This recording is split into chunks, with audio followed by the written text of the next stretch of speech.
Good Morning Business, French Tech. Et dans la French Tech, ce matin, on va parler d'un secteur qui est en pleine révolution, celui des cantines et des restos d'entreprise. Parce que il est complètement disrupté, ce marché, par des acteurs comme PopChef, dont le cofondateur François Defite est notre invité ce matin, avec une belle levée de fonds de 15 millions d'euros. Et ça se comprend parce que les investisseurs se disent, tiens, est-ce qu'il n'y a pas un truc qui est en train de se passer dans la restauration collective ? Ouais, tout à fait, le secteur est en train de se faire complètement réinventer.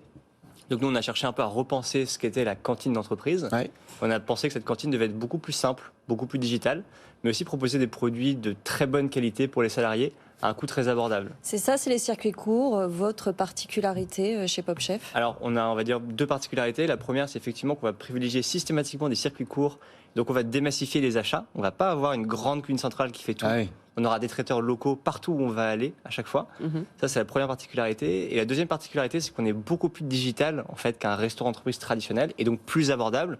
On est 3 à 5 fois moins cher qu'une cantine d'entreprise traditionnelle. Parce qu'il faut expliquer comment ça fonctionne, selon la taille des entreprises. Soit vous installez des réfrigérateurs connectés, et donc qui sont approvisionnés tous les matins par vos salariés, mais ensuite les salariés de l'entreprise se servent. C'est ça. Soit des comptoirs où vous avez quelqu'un qui va effectivement servir les commandes qu'on fait, j'imagine, avec une application, un smartphone. Le comptoir, ça va être par exemple un bar à salade, une offre de boulangerie le matin ou un café avec barista l'après-midi. D'accord. L'idée, en fait, c'est qu'il y ait une solution de cantine pour tous les sites, toute taille de boîte, que vous ayez 50 salariés, 100 salariés ou 3000 ou 4000 salariés. On équipe à la fois des grands groupes et des services sociaux et des petites PME, des startups.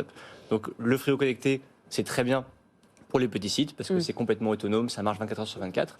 Et le comptoir, c'est très très bien pour les plus gros sites. On va gérer jusqu'à 200, 300, 400 couverts par jour. Et ça se sent sur votre chiffre, entre la crise sanitaire, le besoin de se débrouiller tout seul en entreprise et puis maintenant cette inflation galopante, c'est vrai que ça vous a beaucoup porté.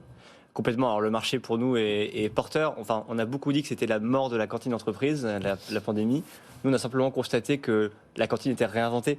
En fait, le concept de cantine ne mourra jamais parce que les salariés au bureau ont toujours besoin de se retrouver et de créer du lien social. Et la cantine, c'est un peu comme la cuisine ou le salon chez vous. C'est l'espace dans lequel les gens se retrouvent et ont accès à un bon repas pour pas cher. Donc ça, il fallait simplement repenser le modèle pour le rendre moins cher, plus accessible. C'est ce qu'on a essayé de faire. Alors, qu'est-ce que ça change justement pour les entreprises ? Est-ce que c'est vraiment une offre qui, pour elles, est beaucoup moins onéreuse ? C'est une offre qui est beaucoup moins onéreuse parce qu'on a moins de coûts fixes. On ne va pas en fait installer de cuisine sur place. Ouais. On va rien transformer sur place.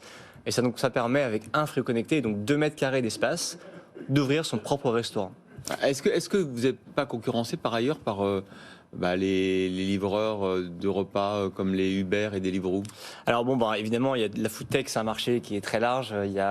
Chacun trouve la chaussure à son pied. La réalité, c'est que ces acteurs-là proposent des plats plutôt autour de 12 à 15 euros. Ouais, c'est vrai. Nous, on est sur des plats à 5 euros. Ah et en fait, notre mission, c'est ça, c'est de proposer des plats qui sont gourmands et sains, mais à des prix cantine, donc des prix sociaux. C'est peut-être pas aussi le même moment de la journée et la même envie du consommateur. Le salarié, le midi dans son entreprise, il faut que ce soit effectivement moins cher, assez sain, que ce soit rapide. C'est pas la même demande le soir. Exactement. De toute façon, nous, on n'a pas vocation à prendre 100% des parts d'estomac, comme on dit, des gens. Que les gens, parfois, vont se faire plaisir, aller au restaurant, payer un peu plus cher, etc. Mais il faut une alternative simple et pas chère pour les 2 ou 3 jours dans la semaine où on veut se restaurer simplement au prix d'un ticket restaurant ou moins, et c'est ce que PopChef propose. Est-ce que les entreprises subventionnent les repas ? Vous parlez d'un repas en moyenne à 5 euros. Est-ce que ça veut dire que dans les contrats que vous proposez aux entreprises... D'abord, est-ce que vous faites des contrats avec les boîtes ? Alors nous, on ne fait que des contrats avec les boîtes parce qu'on est 100% B2B, donc ça ne reste que aux entreprises. Et est-ce que du coup, certaines décident de subventionner une partie du repas ? Alors oui, dans certains cas. Ce qu'on voit la plupart du temps aujourd'hui, c'est le ticket restaurant, le titre restaurant. D'accord. Et donc, le PopChef, c'est compatible avec le titre restaurant. D'ailleurs, c'est la première cantine à l'être. Et donc souvent, c'est ça qui porte la subvention du repas. Vous levez donc 15 millions d'euros. Qu'est-ce que concrètement ça va vous apporter ? Quel développement en vue ? Alors, PopChef, avant de lever 15 millions d'euros, a déjà enregistré une croissance de 700% sur la partie cantine de avril dernier à avril 2022. Donc, on a eu une très forte croissance sur ce secteur, dans un secteur qui, par ailleurs, était quand même relativement sinistré post-Covid. Donc, cet argent va nous permettre d'accélérer encore plus le développement, de recruter des équipes commerciales. Vous vous étendez aussi Et de géographiquement? s'étendre géographiquement, tout à fait. Donc on va ouvrir plusieurs villes françaises, on va lancer Marseille, Lyon, Bordeaux, plusieurs villes et d'autres villes aussi d'ici la fin de l'année. On va peut-être aussi beaucoup accélérer sur la partie produit, développement produit. Et évidemment, on a une promesse RSE qui est très forte, qui demande aussi beaucoup de R&D, beaucoup d'investissement.